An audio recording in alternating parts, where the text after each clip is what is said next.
जितने दूर हैं उतने पास हैं, और जितने हमारे अंदर हैं भगवान शिव आत्मा स्वरूप में, उतने ब्रह्मांड में व्यापक भी है।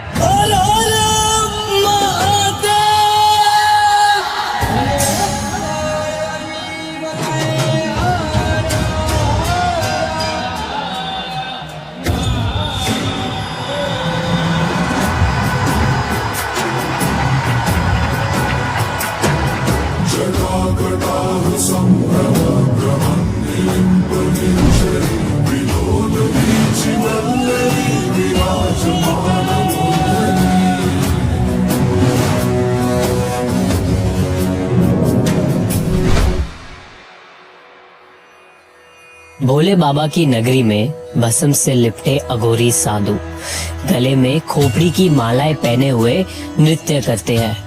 वाराणसी में हर साल एक ऐसा दृश्य देखने को मिलता है जो किसी भी रूप से साधारण नहीं लगता।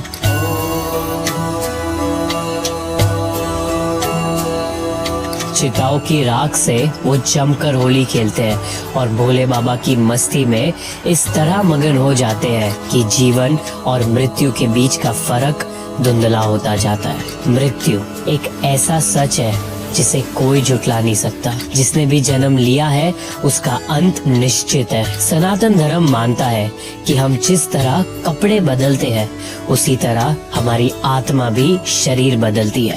ओम त्र्यंबकं यजामहे सुगंधिं पुष्टिवर्धनम्। जब तक मोक्ष हासिल ना हो हर कोई इस जीवन मृत्यु के चक्र में फंसा रहता है, हर कोई सिवाय शिव भक्तों के। लेकिन ऐसा क्यों?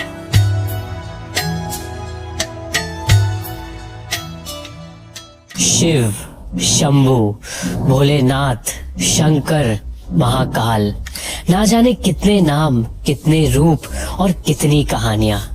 हर रूप में, हर कहानी में शिव जी उस महाशक्ति के रूप में नजर आते हैं जो सबसे ऊपर है, जो तीनों लोकों के स्वामी है, जो चुपचाप ध्यान में लीन रहते हैं लेकिन जरूरत पड़ने पर एक झटके में सब कुछ नष्ट भी कर सकते हैं। सबकी अलग अलग कहानियां, सबके अलग अलग मतलब, और इन सब के बीच कई अनसुने अनकहे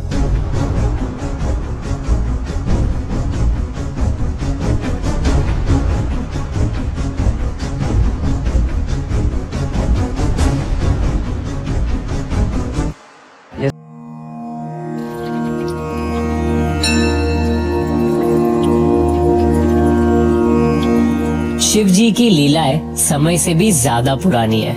हमारे वेदों में सबसे पहले उनका नाम आता है रुद्र के रूप में। रुद्र जो सब कुछ तबाह कर सकते हैं, लेकिन साथ ही साथ उनमें एक दया का भी भाव है। वो एक हीलर भी है और धीरे धीरे उनका ये हीलिंग नेचर एक अलग रूप में देखा जाने लगा जिसका नाम है शिव। शिव यानी जो दयालु है, कृपालु है, रक्षक है। शिव अनंत है, सबसे ऊपर है, और इस बात का एहसास हमें शिव पुराण की एक कहानी से मिलता है जो हमें शिव जी से इंट्रोड्यूस करवाती है। बात यूँ थी कि एक बार भगवान विष्णु और ब्रह्मा जी में बहस हो गई कि उन दोनों में श्रेष्ठ कौन है। दोनों ने एक दूसरे को बुरा भला कहना शुरू कर दिया। बात इतनी बढ़ गई कि एक भीषण युद्ध होने की कगार पर था। तब अचानक उन दोनों के सामने एक बहुत तेजी से चमकता हुआ अग्नि स्तंभ प्रकट हुआ। ये थे शिव जी। उन्होंने दोनों से कहा कि जो भी इस स्तंभ की स्टार्ट या एंड पॉइंट ढूंढ लेगा वही सबसे महान होगा।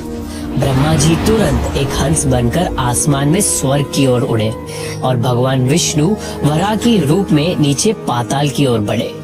काफी समय कोशिश करने के बाद उन्हें ये पता चला कि उस आग से बने स्तंभ की ना ही तो कोई शुरुआत थी और ना ही कोई अंत। इसलिए शिव जी भी अनंत है।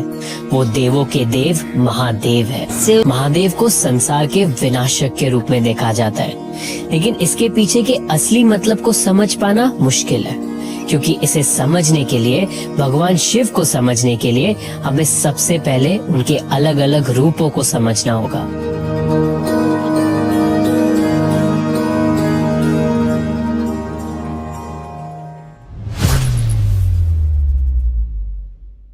वो साकार भी है, निराकार भी, सगुण भी है, निर्गुण भी, पुरुष भी है, प्रकृति भी। इस सब का ये मतलब है कि भगवान शिव इस संसार के डुअल नेचर को दिखाते हैं। उनके हर रूप का एक कंप्लीट ऑपोजिट रूप देखने को मिलता है।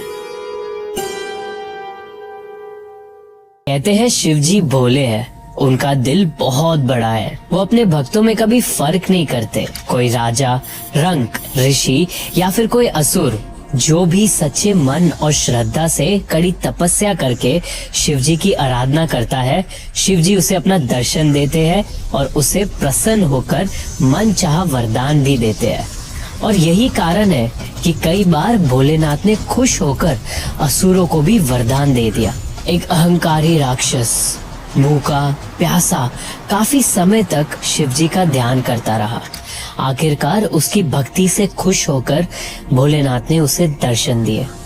उसने वरदान में मांगा कि वो जिस पर भी अपना हाथ रख दे वो तुरंत जलकर भस्म हो जाए। शिवजी ने अपने इस भक्त की इच्छा पूरी की और उस असुर का नाम भस्मासुर पड़ गया।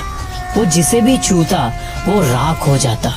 उसका अहंकार बढ़ता चला गया और वो अपने आप को संसार में सबसे ज्यादा ताकतवर मानने लगा। अंत में विष्णु जी ने सुंदर मोहिनी का अवतार लिया। भस्मासुर मोहिनी के रूप में इतना खो गया कि उसने अपने ही सर पर हाथ रख लिया और जलकर भस्म हो गया।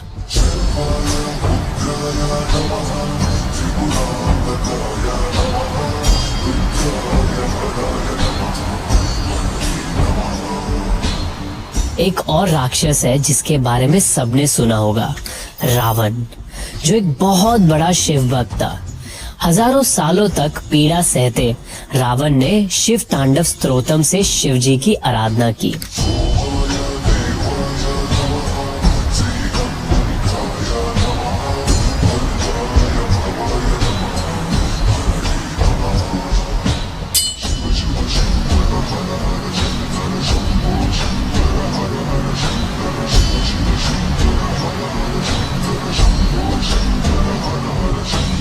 शिव जी अपने भक्तों के प्रेम में कुछ भी कर सकते हैं, कितना भी बड़ा वरदान दे सकते हैं और तो और मृत्यु को भी मात दे सकते हैं। ऋषि मार्कंडेय का जन्म इस शर्त पर हुआ था कि वो सिर्फ 16 साल तक ही जी पाएंगे और उसके बाद उनकी मृत्यु हो जाएगी। लेकिन 16 साल पूरे होने पर जब यमराज उन्हें लेने आए तब वो शिव जी की भक्ति में लीन थे। उन्होंने शिवलिंग को कस के पकड़ लिया। जब यमराज जबरदस्ती उन्हें ले जाने लगे तब शिव जी स्वयं वहां प्रकट हुए। उन्हें यमराज पर इतना क्रोध आया कि उन्होंने एक झटके में मृत्यु के देवता का ही वध कर दिया। काल का अंत करने के कारण ही शिव जी को कालांतक भी कहते हैं।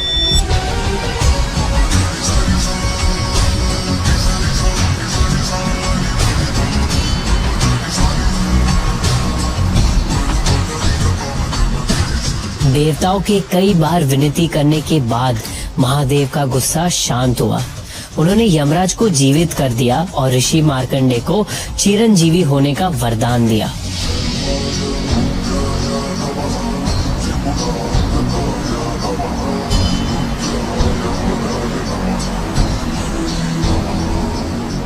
और इस घटना के बाद से यमराज भी शिवजी के क्रोध से डरते हैं और यही वजह है कि शिवजी की नगरी काशी में यमदूतों को प्रवेश करना भी मना है। शिव जी को ज्यादातर शांत और मुस्कुराते हुए दिखाया जाता है, लेकिन जब उन्हें क्रोध आता है तो उसमें पूरा संसार भस्म हो सकता है। एक बार राजा दक्ष ने एक बड़ा सा यज्ञ किया जिसमें उन्होंने अपनी बेटी सती और शिव जी को नहीं बुलाया। पता चलने पर माता सती बिन बुलाए अपने पिता के यहाँ चली गई, लेकिन वहां जाकर उनका और शिव जी का काफी अपमान हुआ। देवी सती से ये अपमान सहा नहीं गया और उन्होंने यज्ञ की आग में जलकर अपना शरीर त्याग दिया। जब शिवजी को अपनी पत्नी की मृत्यु के बारे में पता चला वो बहुत दुखी हुए और गुस्से में आकर उन्होंने तांडव करना शुरू कर दिया। उनके तांडव में इतनी ताकत थी कि सब कुछ बर्बाद कर दे। तब उनका वीरभद्र रूप प्रकट हुआ और संग में प्रकट हुई भद्रकाली जो शक्ति का रूप थी। काफी समय तक तांडव चलता रहा। जहाँ भैरव है वहाँ भैरवी है, जहाँ वीरभद्र है वहाँ भद्रकाली है। जहाँ उमा है वहाँ शंकर है, जहाँ शिव है वहाँ पार्वती है। शिव और शक्ति प्रेम का प्रतीक है। अपने पति का अपमान किए जाने पर माता सती ने अग्नि में अपना शरीर त्याग दिया।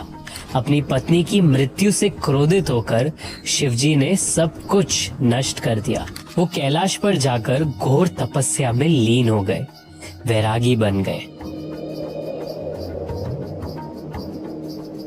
उन्होंने कभी किसी दूसरी स्त्री के बारे में सोचा तक नहीं, क्योंकि शिव का मिलन सिर्फ शक्ति से ही हो सकता है। बिना शक्ति के शिव अधूरे हैं, एक शव की तरह है। माता सती ने जब आगे चलकर पार्वती के रूप में जन्म लिया तो उन्होंने बहुत कठिन तपस्या की थी ताकि वो शिवजी को अपने पति के रूप में पा सके। और महाशिवरात्रि के दिन उनका विवाह हुआ। शिव और शक्ति का फिर से मिलन हुआ। आज भी जब दो लोग सनातन धर्म के हिसाब से विवाह करते हैं तो अग्नि देव को साक्षी मानकर एक दूसरे को वचन देते हैं। हर कपल ये उम्मीद रखता है कि उनका भी प्रेम शिव पार्वती की तरह हो, एक दूसरे के लिए अत्यंत प्रेम हो, गणेश और कार्तिकेय सहित एक भरा पूरा परिवार हो और जरूरत पड़ने पर एक दूसरे की डाल बनकर खड़े हो सके। शिव पुराण में लिखा है, शंकरा पुरुषा सर्वे स्त्रिय सर्वा महेश्वरी, यानी हर पुरुष शिवजी का अंश और हर स्त्री में माँ पार्वती वास करती है। उनके साथ में होने से ही ये सृष्टि चलती रहती है, संसार में जीवन चलता रहता है। शिव पुराण में बताया गया है कि इस संसार को बनाने वाले ब्रह्मा जी ने जब रचना कर दी, वो काफी समय तक इंतजार करते रहे, पर जीवन आगे बढ़ ही नहीं पा रहा था। पशु पक्षी सब वैसा का वैसा ही रहा। तब ब्रह्मा जी ने शिव जी की आराधना की, उनसे पूछा कि ऐसा क्यों हो रहा है। शिव जी ने उन्हें बताया कि जो भी जीव ब्रह्मा जी ने बनाए हैं वो सब नर है, मेल है, और क्रिएशन के लिए एक मेल और फीमेल का मिलन होना जरूरी है। महादेव ने तब ब्रह्मा जी को समझाने के लिए अपना अर्धनारीश्वर रूप लिया। ईश्वर का वो रूप जो आधा पुरुष है और आधा स्त्री। उनके शरीर पर एक तरफ कुमकुम का लेप है, दूसरी तरफ चिता की भस्म। एक तरफ उन्होंने गहने पहने हुए हैं और दूसरी तरफ सांप लिपटे हुए हैं। उनका ये रूप स्त्री और पुरुष के कंबाइंड फॉर्म को रिप्रेजेंट करता है। वो शिव भी है और शक्ति भी। महादेव के अर्धनारीश्वर रूप से जो देवी निकली, उन्होंने अपनी शक्तियों से एक स्त्री बनाई और यहाँ से धरती पर क्रिएशन शुरू हुआ, जीवन शुरू हुआ। शिवजी का कोई एक रूप नहीं है, कोई शुरुआत नहीं है और कोई अंत नहीं है। जब भी हम शिवजी की बात करते हैं, हमारे दिमाग में एक पिक्चर बनती है। कैलाश पर्वत में किसी बर्फीले पत्थर पर एकदम शांत अवस्था में बैठे भगवान शिव। उनकी आंखें बंद है और वो एक मेडिटेटिव पोज में बैठे हुए हैं। योग, जिसे आज हम सिर्फ एक्सरसाइजेस की तरह देखते हैं, उसके पीछे एक पूरी फिलॉसफी है। और ऐसा माना जाता है कि इस फिलॉसफी के रचयिता भगवान शिव थे। आज हम योग के बारे में जो कुछ भी जानते हैं, उस सारे ज्ञान का सोर्स है शिव जी। हमारे पुराण में शिव जी को आदि योगी यानी कि सबसे पहले योगी के रूप में माना जाता है। शिव जी कई हजारों वर्षों तक संसार से दूर कैलाश पर अपनी साधना और ध्यान में लीन रहते हैं, इसलिए शिव जी को वैरागी कहा जाता है। शिव जी का ये डुअल नेचर ये दिखाता है कि जीवन और ब्रह्मांड में सब कुछ जुड़ा हुआ है और इसी से संसार में बैलेंस क्रिएट होता है। ये बताता है कि ऑपोजिट चीजें जैसे क्रिएशन और डिस्ट्रक्शन, पीस और केओस एक ही है। ये दोनों किसी एक सिक्के का हिस्सा नहीं है, बल्कि ये दोनों एक है, दोनों शिव है। मैं ही पर ब्रह्म परमात्मा हूँ। जीवों पर दया करना मेरा काम है। मैं जगत की वृद्धि करने के कारण ब्रह्म कहलाता हूँ। हर जगह मौजूद होने के कारण मैं ही सबकी आत्मा हूँ। शिव पुराण में शिव जी कहते हैं कि वही परब्रह्म है, वही सबसे ऊपर है, वही ईश्वर है। उनकी भक्ति करने से कोई भी संसार के जीवन चक्र से मुक्त हो जाएगा और शिव जी को पालेगा, उनमें समा जाएगा और खुद शिव हो जाएगा। शिव जी की महानता इसमें है कि वो अपने भक्तों में भेदभाव नहीं करते। वो सारे संसार के लिए समान है, सबके लिए पूजनीय है। उनकी पूजा आराधना सिर्फ मानव नहीं बल्कि देव, असुर, भूत प्रेत, नाग, पशु सब करते हैं। ऐसा कोई नहीं है जो शिव का गण नहीं है और इसलिए वो देवों के देव महादेव कहलाते हैं। कुछ मान्यताओं में आज भी शिव जी को परब्रह्म कहा जाता है। माना जाता है कि सृष्टि की रचना से पहले सिर्फ शिव जी थे, उन्हीं से सब शुरू हुआ, इसलिए उनके स्वरूप को सदा शिव भी कहा जाता है, यानी जो सबसे श्रेष्ठ है, सुप्रीम बीइंग है, जिनसे सब कुछ है। और यही कारण है कि जब जब ये सृष्टि तबाह होने की कगार पर थी, तब महादेव ने इस संसार को बचाया।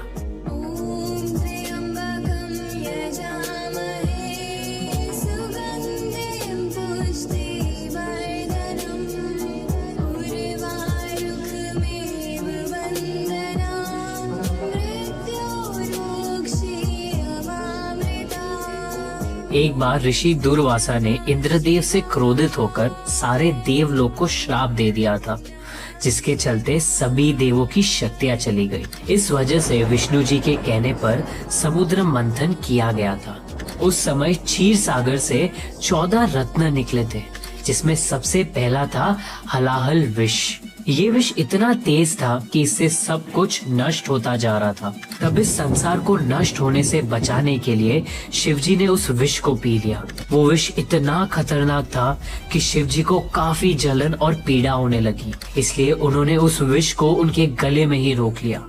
लेकिन उसके प्रभाव से शिवजी का गला नीला पड़ गया और इस वजह से आज उन्हें नीलकंठ के नाम से भी जाना जाता है। सिर्फ देवलोक ही नहीं, भगवान शिव ने पृथ्वी लोक को भी कई बार तबाह होने से बचाया है, इसलिए आज भी उन्हें इतना पूजा जाता है।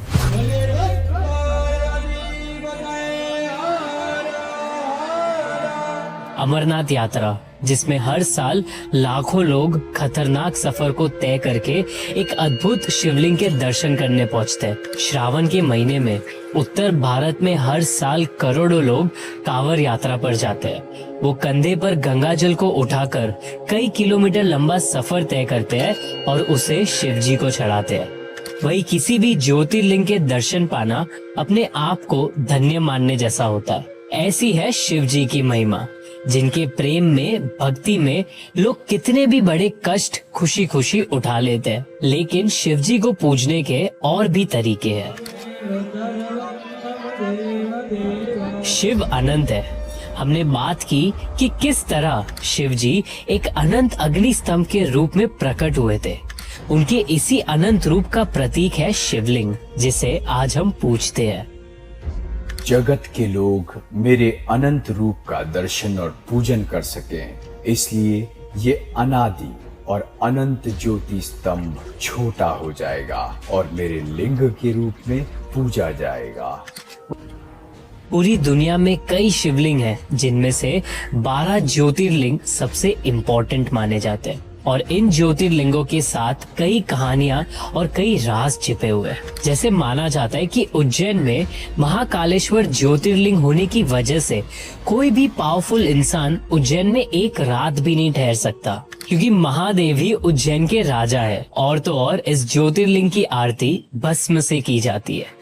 वेस्टर्न स्कॉलर्स की माने तो शिवलिंग पुरुष और प्रकृति यानी कि मेल और फीमेल के मिलन का प्रतीक है। इसलिए ये कहा जाता है कि जब भी आप किसी शिवलिंग या ज्योतिर्लिंग के दर्शन और पूजा करते हैं तो आपको एक अलग प्रकार की एनर्जी फील होती है।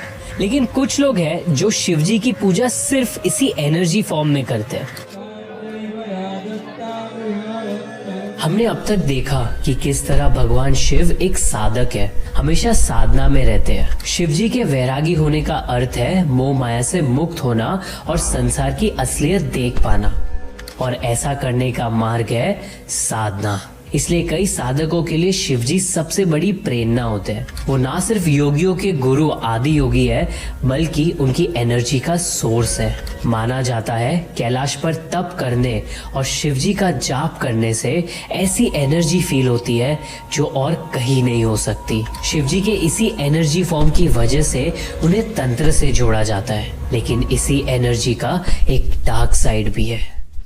अघोर शिव, वो जो भूतों के राजा कहलाते हैं, जो वैरागी है और शमशान में रहते हैं, अपने शरीर पर भस्म लगाते हैं। भगवान शिव का एक ऐसा डार्क साइड जिसके बारे में लोग पूरी तरह नहीं जानते। माता सती ने पार्वती जी के रूप में इस धरती पर पुनर्जन्म लिया और उनका शिव जी के साथ विवाह होने वाला था। तब माँ पार्वती के द्वार पर शिव जी अपनी बारात लेकर पहुंचे, लेकिन एक दूल्हे के रूप में नहीं बल्कि एक बैरागी के रूप में। उनकी इस बारात में देवताओं के साथ भूत प्रेत भी थे, जिन्हें देखकर सभी हैरान रह गए थे। अघोर शिव फियरलेसनेस का सिंबल है। उनका शमशानों में रहना ये दिखाता है कि जो माया और भय से मुक्त है वही शिव को पा सकता है, क्योंकि भय खुद शिव है।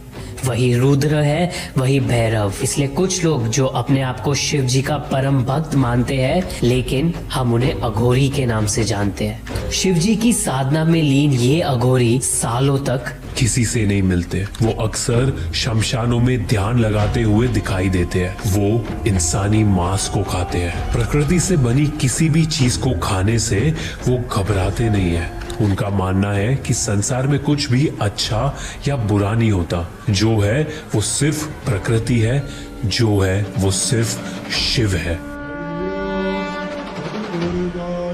शिव आदि है, अनंत है।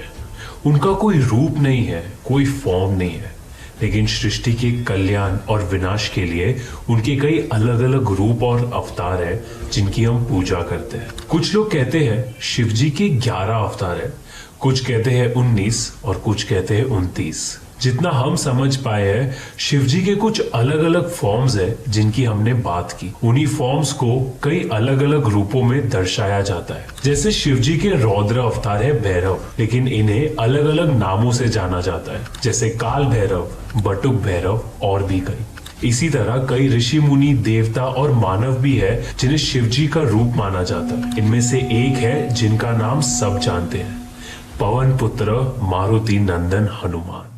महादेव को समझना इसलिए इतना मुश्किल है क्योंकि एक सेंस में वो कुछ भी नहीं है। उन्हें देवता भी पूजते हैं और असुर भी। वो ना अच्छाई है ना बुराई, ना वो पृथ्वी है ना पृथ्वी के पार।